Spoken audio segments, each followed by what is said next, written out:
یہاں پر میں 3 وظیفے ایسے بتاؤں گا انشاءاللہ جو ٹاپ آف دا لسٹ 3 وظائف ہیں مصیبت اور پریشانی میں تکلیف دور کرنے کے لیے، سنت وظائف آپ صلی اللہ علیہ وسلم کی طرف سے تعلیم فرمائے ہوئے۔ ان میں سے پہلا وظیفہ یہی جس کا قرآن میں بھی ذکر آ گیا کہ جو ان الفاظ کے ساتھ ہمیں پکارے گا، اللہ تعالیٰ فرماتا ہے کذالک ننجی المؤمنین، ہم اہل ایمان کو بھی نجات دیں گے اس طریقے سے، صرف یونس کو نہیں، اہل ایمان کو بھی۔ چنانچہ اسی کانٹیکسٹ میں پہلا وظیفہ ہے یہ لا الہ الا انت سبحانک انی کنت من الظالمین کا۔ لیکن اس سے پہلے میں ایک امپورٹنٹ بات کروں دعا کے حوالے سے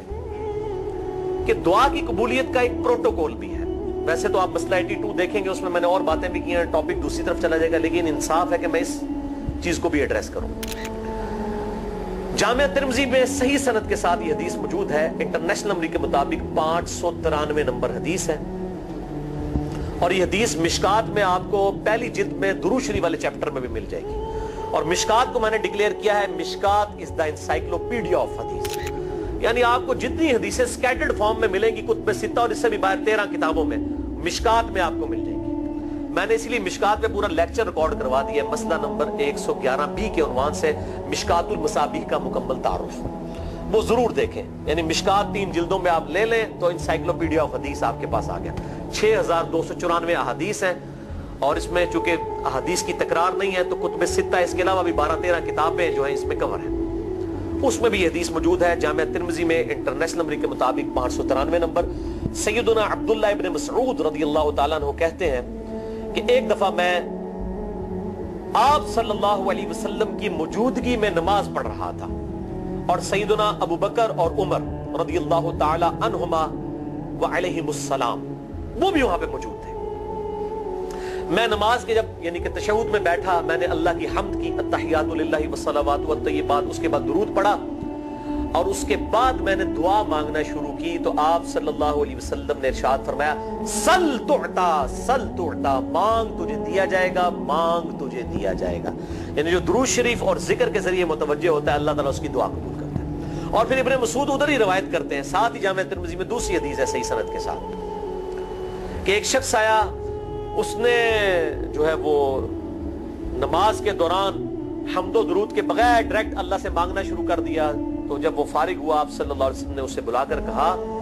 کہ سائل تو نے مانگنے میں جلدی کی، تجھے چاہیے کہ جب دعا مانگنے لگے پہلے اللہ کی حمد بیان کر، پھر مجھ پر درود پڑھ، اور پھر اللہ کی طرف متوجہ ہو۔ اور اس حدیث میں آتا ہے کہ ایک اور شخص آیا، یعنی ابن مسعود وہ خود تھے، اور اس نے اللہ کی حمد اور درود کے ذریعے دعا مانگی تو آپ صلی اللہ علیہ وسلم فرمایا سل تعطا، سل تعطا، مانگ تجھے دیا جائے گا، مانگ تجھے دیا جائے گا۔ درود شریف پہ میں الگ سے بھی لیکچر دے چکا ہوں، مسئلہ نمبر 56 کے عنوان سے 2 گھنٹے کی گفتگو ہے۔ درود شریف کے صحیح فضائل اور صحیح احکام و مسائل بڑی ڈیٹیل کے ساتھ ہر اینگل سے درود شریف کے حوالے سے آپ کو وہ سمجھ لیں کہ انسائکلوپیڈیا ہے وہ لیکچر، مسئلہ نمبر 56 اہل سنت پاک.com پہ۔ تو دعا کے لیے حمد اور درود شریف ضروری، اس لیے دیکھیں نماز کی انٹلیکچوئل ترتیب ہے، آپ پہلے دعا کرتے ہیں التحیات للہ والصلوات والطیبات، اللہ کی حمد کرتے ہیں، پھر نبی صلی اللہ علیہ وسلم پر سلام عرض کرتے ہیں السلام علیکہ ایھا النبی، اس کے بعد آپ درود پڑھتے ہیں، اور اینڈ پہ آپ دعا مانگتے ہیں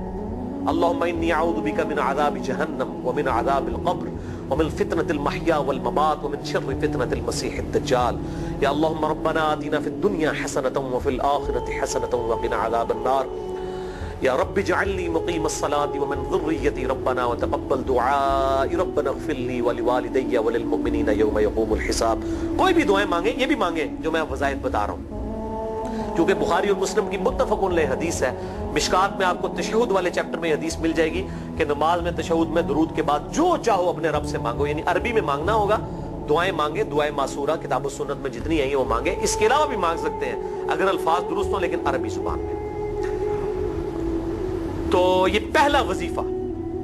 جامعہ ترمذی میں انٹرنیشنل نمبر کے مطابق 3505، مشکات میں 2292 نمبر یہ حدیث ہے، اور قرآن حکیم میں تو ہم پڑھ چکے ہیں سورۃ الانبیاء آیت نمبر 87 اور 88 میں آپ صلی اللہ علیہ وسلم نے ارشاد فرمایا کہ یونس علیہ السلام نے مچھلی کے پیٹ میں اپنے رب کو ان الفاظ کے ساتھ پکارا تھا لا الہ الا انت سبحانک انی کنت من الظالمین، اور پھر آپ صلی اللہ علیہ وسلم نے فرمایا کہ جو کوئی شخص اپنے کسی بھی معاملے میں کسی بھی پریشانی میں اس دعا کے ذریعے اللہ کی طرف متوجہ ہو اللہ تعالیٰ اس کی دعا کو قبول فرما لیتا ہے. اور قرآن میں بھی آ گیا نا کذالک ننجی المؤمنین. اور کتنا بڑا فتویٰ آیا میرے بھائیوں سورہ الصافات 143 144 فلولا انہ کان من المسبحین. اگر یونس ہمیں ان الفاظ میں ہماری تسبیح نہ کرتا للبث فی بطنہ الی یوم یبعثون, تو مچھلی کے پیٹ میں قیامت تک مچھلی کے پیٹ میں رہتا اگر اس طرح نہ ہمیں پکارتا. اس کی قبر مچھلی کا پیٹ بن جاتی. یعنی یہ اتنا عطاب,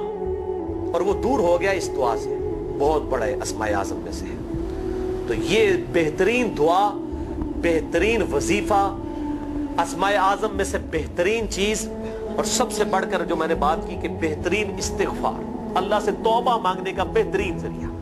اور کس طریقے سے, اے اللہ تو پاک ہے نا, تجھ سے تو غلطی نہیں ہوگی, میں بندہ ہوں غلطی کروں گا, تو اللہ نے تو معاف کرنا ہے نا. کیونکہ جب بندے نے اپنی عاجزی کا اظہار کر لیا ہے اور اللہ تعالیٰ کو بتایا اللہ یہ تیری کوالٹی ہے, تو غلطی نہیں کرتا, تو میں تو انسان ہوں غلطی کروں.